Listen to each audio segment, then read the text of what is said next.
to college over in Tacoma. It's weird, the shit that they're teaching them. She was like, Dad, like I almost thought that I was a boy. They're warping these kids' minds, and it's up. I don't think a professor's going to punch you in the face. Right. My name is Jesse, and we're with Walk This Way Media, and we're just asking people why they're here today. Well, I go to college over in Tacoma, and you hear on the news for years everything that's going on in college, the indoctrination and all that. And I thought, yeah, it might be going on a little bit until I started going. And it is mind-blowing. And what's crazy is I'm 50 years old, so I have a little bit of wisdom, and I'm sitting in there listening to what these professors are telling these kids, and the kids are just eating it up. And I've gotten into big arguments with the professors and shut down. At least I've saved a few kids that are in the classes. I don't think a professor's going to punch you in the face. Right. And it's just, I mean, some of the stuff is just, I had this professor tell the class that they made drugs illegal. They made cocaine illegal so they could arrest black people. And they made marijuana illegal so they could arrest Mexicans. It's like mind-blowing. Like, so that makes the government racist. You know, that makes the cops racist.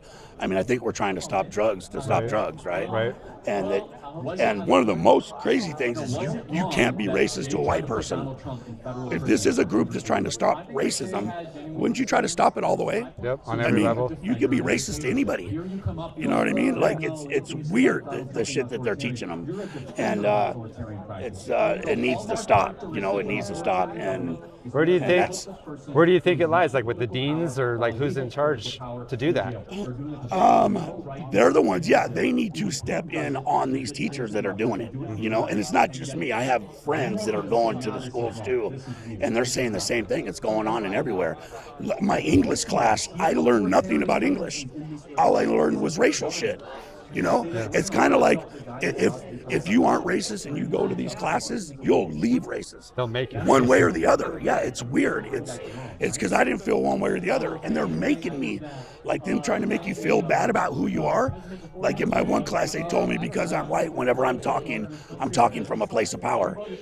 If I was ethnic, I would be pissed. I'd be like, I talk from a place of power too, you know. Right. Like it's weird. They're warping these kids' minds, and it's fucked up.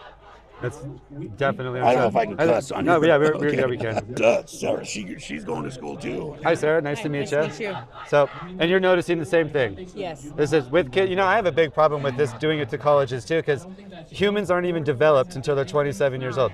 The frontal cortex, your cognitive thinking, reasoning skills, understanding, the last thing to develop on a human. Yes. So this is the most, not detrimental time, it's the most influential time. Yes. Yeah, molting. Yes. They're changing into something, and they're directing that change with falsehoods. Yes. So, well, I think COVID happened, and you had so many people at home on their computers, and that was a time for them to strike. You know, these people that wanted to groom people and all that. I mean, think about it. I mean, yes, when I was a kid, there might have been like 4 or 5 people that were gay or whatever.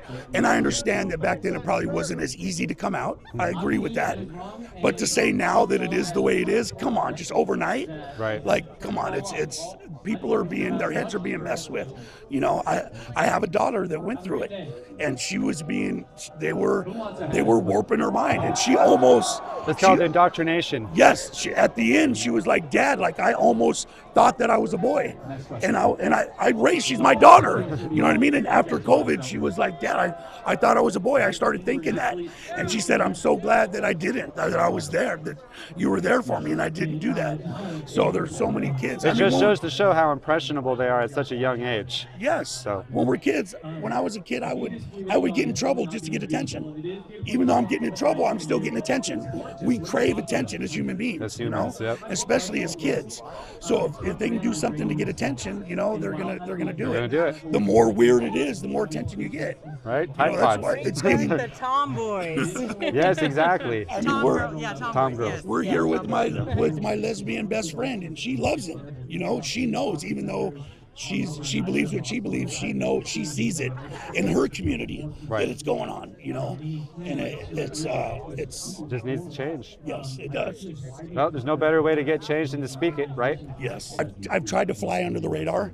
I got into a real argument with my professor about the you can't be racist to white people, and we did it kind of debate style, but he's seen that I was getting upset about it, and but I've tried to, like, at the end, kind of like, okay, you know what I mean? Right. Because I do feel, because I'm on the dean's list, you know, and I feel like if I'm to really speak my mind, they're gonna then it'll affect my grades. You'll have a consequence for sure. Or I won't be able to go next semester. Or next thing you know, you're labeled a racist. You know, if you disagree with them, their go-to is, oh, you're a racist. That's all they got is, oh, you're racist. You know, that's just what they say if you disagree with them. Right. You know. So there's always a fear to keep in the back of your head. Yes. A valid one, honestly. Yes. They do mess with your grades. Yeah. So unfortunately, or get punched in the power. nose. Yep. Yeah, they have the power. So if there is anything, so you're talking, so your education in the colleges you want changed. What about you? If you could have something change right now, what would it be? Maybe that everybody just diverts to racist or Nazi or something like that when they don't agree with something, and have the left stop being such fascist Nazis, to be honest, because they're doing everything that they're fighting against. But yeah, they're doing a lot more harm than good, especially with this DEI stuff.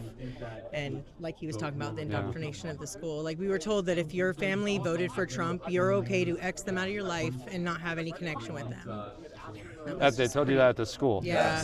In our class, we're old. We're like, our students that are with us are like 19, 18. You know? I'm 45, so I'm just, To X a family member out if they didn't vote the same way as you.